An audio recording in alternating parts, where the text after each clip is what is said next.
Hello, this is Jolanta from the YouTube channel English with an Erudite. In today's video, I'm going to talk to my special guest. As usual, the video is with subtitles in Polish, English and German.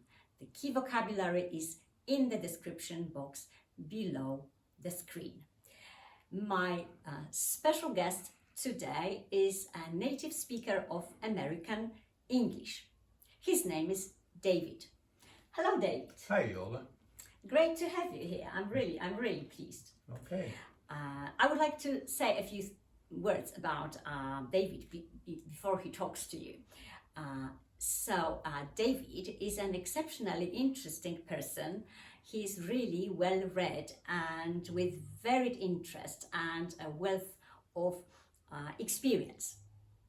Today I'd like to talk to David about the automotive industry in the United States because David has a first-hand knowledge of the subject. So David, the first question that I've got for you is how long did you work in the automotive industry? Well, Yola, I got my first job for Chrysler in 1969, fresh out of high school, and that was working in one of the plants in the Detroit area. And then I had several jobs working as an engineer for different companies up until the start of the COVID epidemic, and that was 2021, was it, or 2020? Yeah. It was 2020. Right, yes. So on and off, that whole time I had other jobs in between. I was in the Army for a while, but most of that time was spent in the automotive industry. Yes. So we could say that you are the walking history of the automotive industry in the US. What companies did you work for? Well, mostly for the big three. The first company I worked for was Chrysler. Then my first job as an engineer was with Cadillac, a division of General Motors. Then I went back and worked for Chrysler again. I worked for some of the suppliers. I worked for a sunroof company for a while.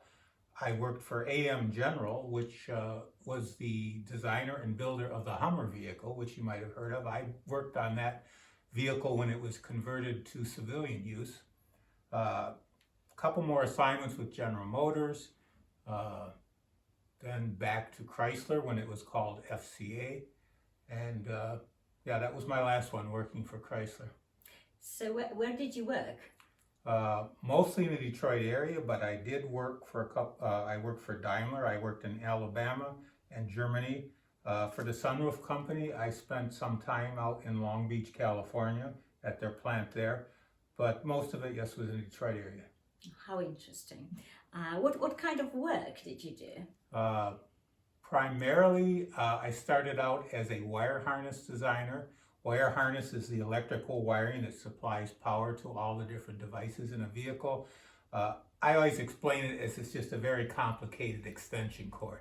There's a lot of factors that go into the design of it, but it can be quite complex. You have to take into account the environment of the car. You have to take into account the electrical requirements of the devices that you're powering. So I would say probably 18-20 years of my career was designing wire harnesses. Later on, I went to more of a service role. I worked with aftermarket upfitters who bought a chassis, so-called cab and chassis vehicle, and then they built, say, for example, an ambulance or a garbage truck or something on the back of that cab chassis. And then later on, I even went to a little bit to the financial side, working with suppliers to reduce costs of components for the vehicles. It sounds really varied and interesting. So what was your educational background? Well, I got a Bachelor of Science in Engineering, Electrical Engineering in 1982 from Michigan Tech University in Michigan's Upper Peninsula, and that was basically it. And what did you find most satisfying about your work?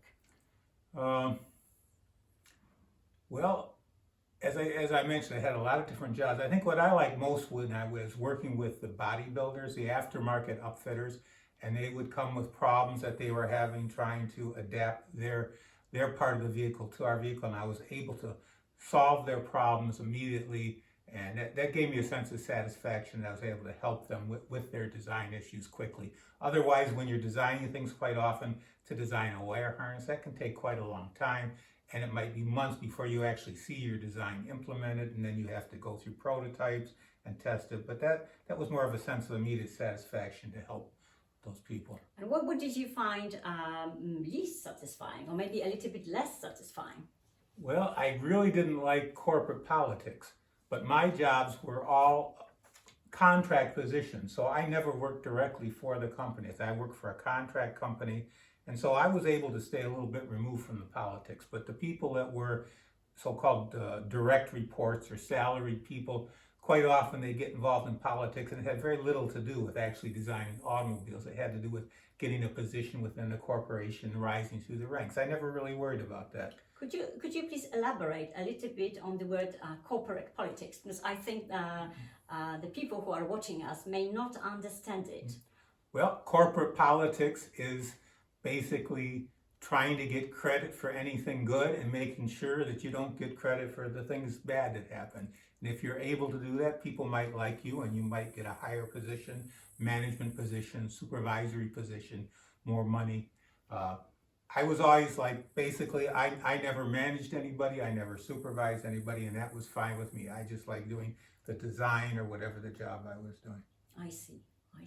And you're still working in the automotive industry, or maybe you've changed your line of work, or what's the situation right now for you? Oh, now I'm retired. I'm done with it. You're retired? Yes. And are you happy to be retired? Half and half. I like the structure that a job brings, and most of the places I worked, they had a gym and I could come in when I wanted to. I liked coming in at 6 o'clock in the morning and working out at 6 o'clock and then leaving at 3 in the afternoon. I sort of missed the structure of that. And the jobs I had, usually I had pretty decent bosses. I didn't feel pressure. I did my job. I was left alone. And like I say, I came in at 6 or I came in at 9, and then I left 8 hours later or whatever. So I sort of miss that, yes. I see. That's understandable. And how long have you been living in Detroit? Well, I was born in Detroit in 1951, and except for 3 years in Germany and a year away in Alabama, and 4 years in the Upper Peninsula. So most of my life in the Detroit area. Yeah. And correct me if I'm wrong, but I think Detroit is the capital of the automotive industry. Well, it's called the Motor City, yes, and that's changed somewhat. A lot of the plants have moved down south, Alabama, so could you please, Georgia. Say a little bit about it?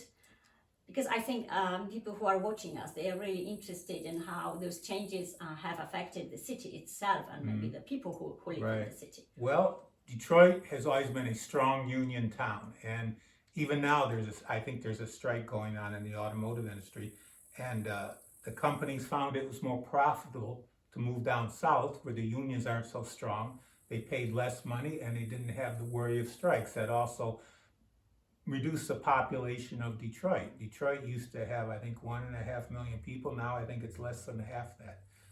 And there's vast areas of the city that have been decimated. But you have the suburbs around Detroit are still quite wealthy. You have a lot of the automotive executives. The design functions, a lot of design functions are still in Detroit, but the actual making of cars, a lot of it has moved out of Michigan.